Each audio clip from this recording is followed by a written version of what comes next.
I love old music gear for a number of reasons. Now, old stuff can look cool, it can have a unique sound that you don't find as much in modern gear, and it can often be quite cheap. With some exceptions. Today, I wanted to talk about the Yamaha PSS-460 and explain why it is, in every measurable way, very cool. And just as the first cool point, the sound chip in here, as I learned from a really excellent video by the 8-Bit guy, is also called a sound blaster. So yeah, sound blaster. Very cool. But in terms of features, there's a lot happening here that actually makes it unlike many other toy keyboards from that era.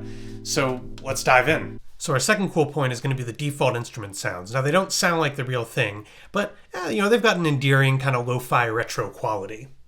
And what's fun here is that along with the sounds, like this electric piano, I can add, if I want, some sustain,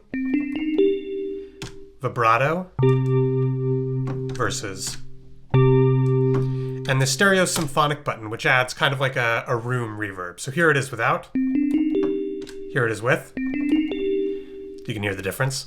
And it's these built-in effects coupled with the kind of fun lo-fi sounds that I think gives this keyboard a lot of fun character.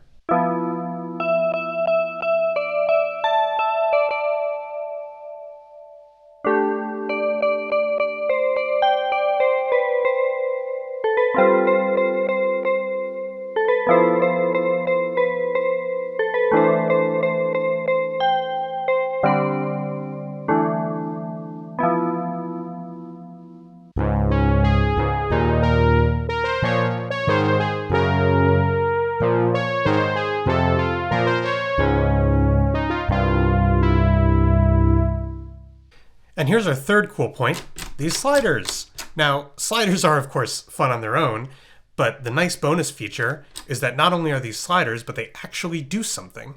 So you can see it says digital synthesizer here. So if I turn this on, even though I can still select an instrument down here,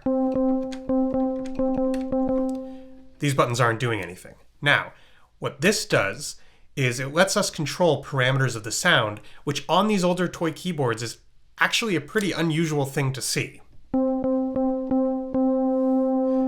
So for instance, if I were to go through, I could change the wave. The manual describes that as changing the color of the sound. Spectrum changes the pitch, so going up higher or going lower. Modulation changes kind of like the brightness of the sound and also adds a sort of metallic quality. So here it is all the way down. And as I turn it up, sorry, I think I kind of clipped the audio on that. Attack is how long the sound takes to reach its maximum volume. So with attack up at 5, it's going to reach it right away. And then if I bring it down all the way to 1, you'll be able to hear it swell in.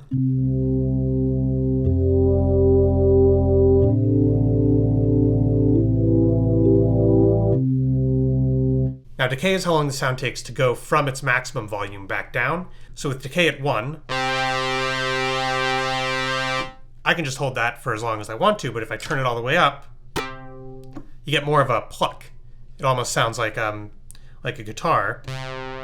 And you can get a nice fade out. And then volume, well, that's the volume.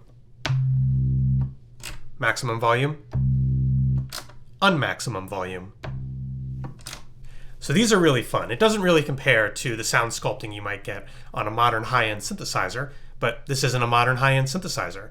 And for a toy synthesizer from this era, having this feature is really cool. Among other things, something I like to do here is turn the attack all the way down, but the modulation up really high, along with the spectrum, about in the middle. And what you'll get is a sound that starts soft and swells into this almost glitchy pad sound. I'll demonstrate. And I'll turn the decay down as well so it'll hold out, and turn the modulation all the way up, and we're going to hear.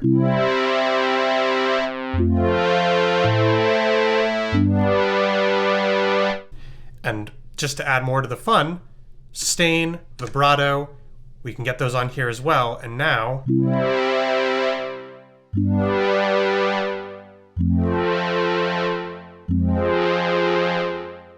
lots of fun. So we've got fun sound sculpting. What's earning the next cool point here is drums. I love having a keyboard that can play drums for you, even if, like this keyboards, they are kinda underwhelming. But you get a bunch of different styles: rock and roll, bossa nova, and pops. And of course you can turn the tempo up for a fast pops, or down. And you can mix in how loud you want the rhythm to be relative to the keyboard. So I can bring it down, or I can bring it up.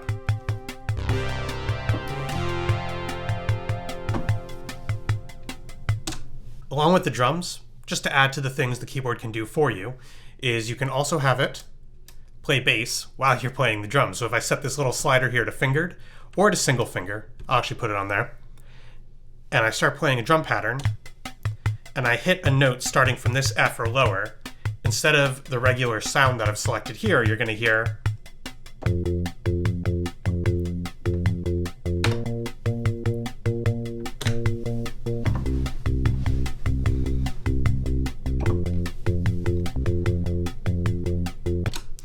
and along with that, I can add in a chording pattern, so I can do this.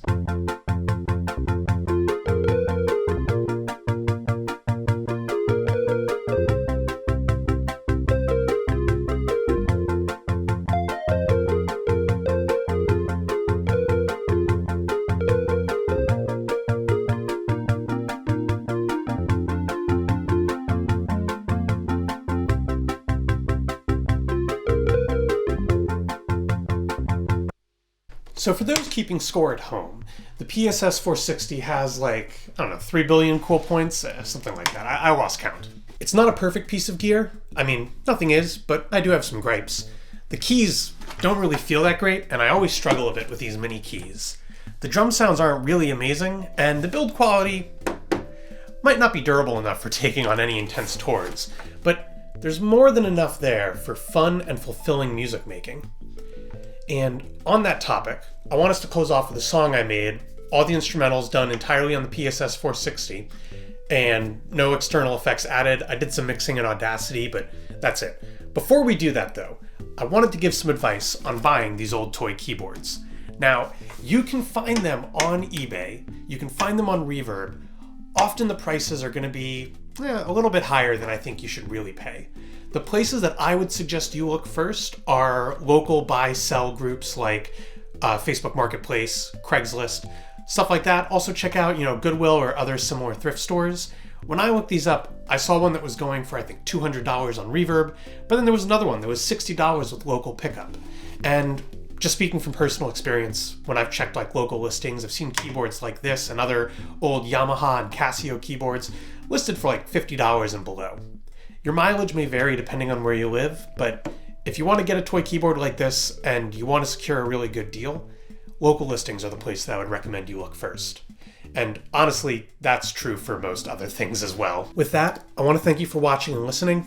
I hope this video was informative. I hope it was entertaining, and if you enjoyed it, please consider leaving a like and subscribing to help the channel grow. Anyway, with that, we've had enough preamble before the song, so let's just go right to it. Music.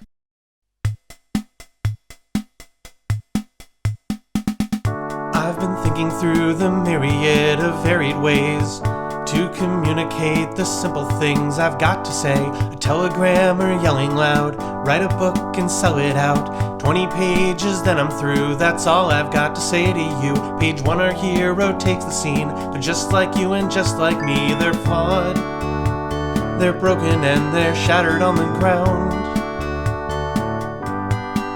And yet, the most perfect person you have ever found. Everybody breaks a bit and shines in how they handle it. Like stones we have so much to hide, shining geodes deep inside. We move the earth and shape the stars. We learn new skills and fix our cars. And we're all going far. You're bolder than you ever knew, because you rock and I do too. We're flawed, we're broken and we're shattered on the ground. And yet, the most perfect people you have ever found.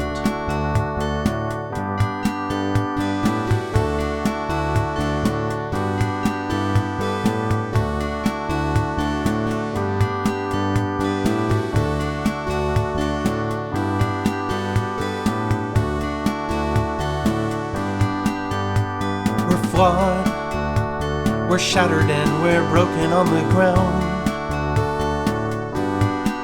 And yet, we're the most perfect people you have ever found. You're cool in all you are and everything you do. Sometimes you might not see it, but a hidden truth is still completely true.